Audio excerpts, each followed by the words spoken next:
Joining us in the studio now, Beck Bridger is with us. How's it going? It's going good. Got this random email from you, just out of the blue. Actually, it was on the contact form on the website. Yeah. Said, hey, I got this song. You guys might want to play it. And I'm thinking, okay, because you see that stuff a lot, you know, and it's usually some, crazy banjo music or something. Some guy with a fiddle in his basement. And he's going, yeah. We're in Wyoming. So I thought, okay, but I always just check it out. You're thinking maybe, okay, it might be worth just, once in a great while, something good comes along. And I was like, boom, like, yes. This song needs to be on the air. So we've been playing your track here for a few weeks. Awesome. And we wanted to get you in actually that week, but then you had this big adventure you had to go on. I was in Denver. I actually went to Global Dance, saw some electronic artists, and then I was in Utah visiting some friends. So, but now you're back, and it's great to have you in here in the studio. Let's talk a little bit about who Beck Bridger is. You're from Sheridan. Yes, from Sheridan. Went to high school here. Yes. In grade school, did you, obviously you're interested in music now. Has that always been something that's been interesting to you? Or? Yeah, actually, ever since I was little, I was dancing around to the Spice Girls. I loved Cats, the musical, to be quite honest. Really? And I would literally dance around like a cat when I was super little. And then also another really one that's funny is Riverdance. I was in love with Riverdance. So. Is there some embarrassing VHS video of you river dancing somewhere? I'm sure there is. I just don't know where they are. It's probably better. They're probably being held until some big event in your life, yeah, and then seriously, someone will bring it out at a big party and embarrass you. Probably my dad or someone. So it wasn't like you wanted to be a baseball player or something, and then ended up going into. No, actually, I've wanted to be a musician, a singer, ever since I was a little girl. I would ask my mom and dad all the time if I could be a Spice Girl, and I could get their outfits and their super clunky shoes. And I was like, I want to be a Spice Girl so bad. And I would ask my mom at garage sales if I could put up a stage and sing. And so it just has kind of worked out that way, and I'm really happy about it. So you wanted to get into kind of music. Was it always electronic type, or were you into other types earlier? Actually, no. Big country music fan at the beginning? No, really not. No, not really, to be quite honest. I like country and I appreciate country, but it kind of started with Mariah Carey. I was obsessed with Mariah Carey for a really long time, and J-Lo. Mariah Carey is the number one for me, though. But I wanted to be her so bad. I wanted to be an R&B and soul pop singer, and then I had all of her CDs. My Valentine's box in third grade was a Mariah Carey box, and it had all of her pictures on it. And I'm almost positive that all the parents were like, "Oh my gosh, what is causing this?" issues. But no, but yeah, I kind of got into electronic. I think I've always been into electronic, but I've just found a really new passion for it, and I love it. And I've actually been producing a lot myself. So yeah. Well, what did you do in school musically? I was in Spectrum. Okay. I did the whole Spectrum thing, honor choir thing, Troublemakers. I took private voice lessons. I was in all of the musicals. Well, not all the musicals, but all the ones you could do. Yeah.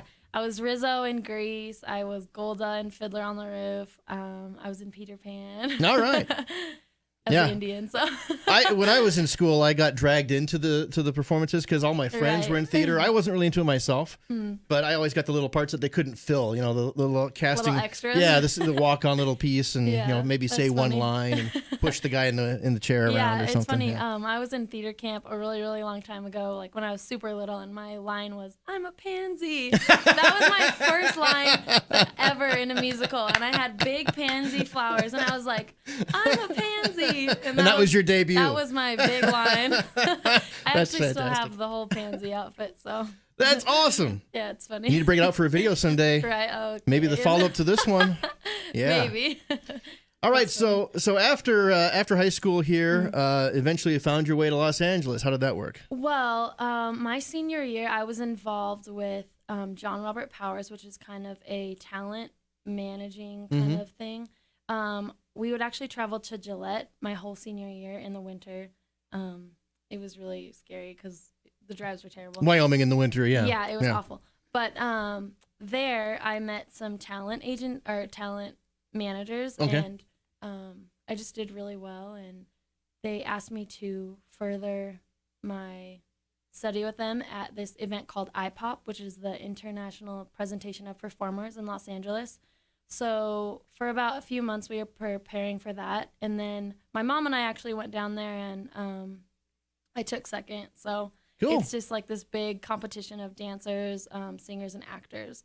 So that was really weird too, because I met a lot of people from that, and it was just really surreal. And but it was actually really scary too, because I had never been to LA yet, so so you just jumped right in. Yeah, then. and also I was 18, and I was like, oh my gosh, I want to live there now. I just want to move there. And so little girl in the big city kind of thing, and right? I remember calling my dad. Wide-eyed. Yeah, and that was really cool too, because I took second, and so I got to meet all these cool managers, and one manager in particular, he's with Hollywood Productions. He had me go to his studio, and he wanted me to like sign this contract without my parents being there. And like, I was super in the moment, so I was like, "Oh my gosh, I want to sign so bad!" Yeah, and he's like, "Just come to Berkeley. You can just live there." And I was just like, "Oh yeah, Dad, this is gonna be so fun." And so then he introduced me to a vocal coach named Nicholas Cooper, who actually works with like Katy Perry, Pia Mia, Zendaya.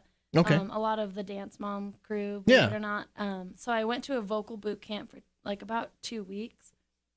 I recorded a single, just a cover of Corinne Bailey Raid's "Put Your Records On." That was really fun. And that's a cool tune. We got to work with a lot of great people from the industry. One of them, Vince, I forget his last name. I'll have to look it up or something. But he is a ghostwriter for like Justin Bieber and Beyonce, and we just worked with all these crazy, awesome people from the industry, and yeah, it was amazing. And then I came home, and I was like, oh, I got really scared too. I was like, maybe this isn't for me. Yeah, well, it's it gets that overwhelming sensation probably. Yeah, you just really want to step back a moment yeah. and just make sure everything's still where you think it should be. Yeah. Yeah, I really did get overwhelmed, and yeah, and then I wanted to move out there by myself. So Mom and Dad were like, no, you're not ready. You are studying performing arts. Yes. And what is your eventual plan with that? You know, it's kind of crazy. I get this question all the time, and right now I just want to finish school. I want to get my bachelor's, like you were just saying, and I kind of want to get my master's, to be quite honest. I would love to teach someday. Yeah. But right now the goal is I really want to be an electronic artist. So my school focuses a lot on musical theater, and I kind of have a musical theater voice, to be quite honest. So sure. If I really wanted to pursue musical theater, I definitely could, and I think it would be really fun, but I'm trying to go towards that electronic artist. Might as well give it a shot. Definitely. And if it doesn't work out, you got other things you can do, right? Exactly, yeah. Well, so far, it seems like you're off to a pretty good start with this first track, Eternity. Yeah. Let's talk a little about how that came about. Okay, well, believe it or not, my first semester at AMDA went really great. AMDA is short for the American Musical and Dramatic Academy of the Performing Arts, so we call it AMDA. It's a lot easier to say AMDA, yeah. We call it AMDA, and I remember coming home for Christmas break, and I was super into musical theater at that time, and I usually am not, and I actually kind of had like a little bit of a life breakdown, and I was like, I don't know if I want to be in musical theater, and I was crying to my parents, I need to come home and just work on music, and I don't want to be here. But then I was talking to a lot of my vocal coaches at the school, because we get private vocal sessions there. Okay. And she was just kind of like, honestly, you haven't hustled here in LA. And I was like, yeah, I have. Then she was like, you haven't been to any clubs. You haven't explored the electronic side of this industry. You're only like limiting yourself. And so then that's kind of when I was like, I'm going to tough another semester out, and I'm going to just kind of push myself towards that electronic goal. And so I was researching places to like go to, and friends that were super into electronic. And one of my friends, Alex, his name's Alexander Braun. He's 21. He's my age. He's from Germany. He was kind of into producing music. And so I was like, Alex, we need to collaborate. And I'm really into electronics, so I would love to provide you with like a beat or something, or just like a cool track, and then you can find a vocalist or whatever. Sure, yeah. And he was like, well, actually, it turns out my friend Naga has sent me some beats, and I kind of want to make this a big thing and make it a project. And so I was like, okay. And so one night in the studio, we have a bunch of studios at our school that we can use whenever we want. We were like, all right, what can we do with this? And so then we just like started writing lyrics, and we just were like, we're here for a reason. We might as well like pitch this to some producers and see if it could go somewhere. And Alex was like, we're going to be on iTunes. And I was like, we're not going to be on iTunes, Alex. Like, don't get that excited. And I would be like, no, stop. But you're the voice of reason amongst all the... I really am. Yeah. I'm like, so this is going to be such a hard dream. We have to do this. And he was like, in his accent, he's like, Becky, we're going to be on iTunes. And I was like, it's not that easy, Alex. Like, come on. So then we started that in February. And then after that, we just started recording in the studio, and he had actually previously recorded a song called Stay with another student friend of mine. So that's on iTunes right now. But they got a connection with a producer in Hollywood, and we were using that same producer, and his name's J-Rock. Okay. And the studio is called The Order LA. And so that's about a block away from my school. And believe it or not, my school is right next to Capitol Records. Oh, yeah. And so we literally would just, on Saturdays, he'd be like, we have a studio session. And we'd just meet at the front entrance of our building. And we just walked to the studio. And then it was really crazy because the first time I was there, I was like super scared. And I was like really intimidated. And I was like, oh, this is so scary. But then I got really comfortable with the producer. And he was super awesome towards us. And my cardboard cutout is starting to come and try to join the conversation here. Yeah, that's He's funny. leaning in. He's getting interested. He's leaning in. Like, hey, I like. He's kind of like, hey, this is getting interesting now. Let's that's funny. lead it in and hear this. Yeah, but yeah, I was really nervous for it, and then it was so fun and it just worked out. And then every production session, the song would get better and better, and there'd be parts where I was just like, oh my gosh, I'm so excited. Did the goosebumps kind of come? Yeah, you know? they would come, and then it was that's really a magic crazy. moment when that happens. Yeah, and then my second time going, there was an artist there, a rapper. His name's Adonis the Greek. He was there, and then I was like, who are you? We introduced. He's like, oh, I should take your guys' number, whatever. And we're like, yeah, okay. And I was just like, oh, so cool. And then turns out he just got signed with Capitol Records, and the producer that we're working just got signed with Capitol Records. And so because we were working at that studio, they invited us to the Capitol Records signing party. Okay. So Alex and I, 21-year-olds, everyone's older than us. Sure. Super old. Not super old. Yeah, like 33. Yeah. I mean, like super old. A lot older. With their canes. And, right. Yeah. And they were showing up in all these really fancy cars in Beverly Hills. And we got an Uber there because we don't drive there. Sure. And so also I had to do some shopping before that because I didn't bring like anything super elegant to wear. Your king rope hat isn't going to work there, right? Seriously, Yeah. I did bring a king rope hat. I didn't wear it at all. I was like, maybe when I'm in LA, I'll like want to start wearing it. But start a trend, you know? Never. Yeah, I just never have. But, not yet. Yeah, seriously, not yet. But then we were at that Capitol Records signing party, and it was just insane. Like, there was just, I don't want to say they have alcohol everywhere, but there was just like so many fancy drinks there, and everyone was just dressed up to the nines. Yeah. All the producers there, and I've never been a part of the rap scene, and I'm sure like my dad is like, ugh, I hate rap. But it was really cool to be there and just like watch him come in, and he had like all these people around him and all these girls around him. You gotta have the entourage. And it was so funny though, because Alex and I had just turned 21, and so we're like, we're so cool, we can like go get a drink, and we were just so like antsy the whole time. He would like, I have to go to the bathroom, and I was like, don't leave me, I'm just here. And I was like standing there trying to be all cool, and we were definitely nerds for sure. But it was a really cool experience, and then the song, we would be back in the studio working on that, and then Adonis was there another time just kind of chilling with us, and that was super cool. And he has, I think, a whole album on Spotify right now. Okay. So he's definitely like working hard. And then we actually had one bad studio night, and I remember just being so sad and just like, oh, this is hard because, you know, when you're recording a song, everything has to be perfect about your voice and your vowel placement, and there would be times where our producer was like, you need to get your E to sound different. This E needs to sound different at the beginning of the eternity. And I was just like, it was like 1 a.m. I'm just like, I don't know how many times I can sing eternity correctly. But it worked out, and it was really fun. And then Alex is part of it.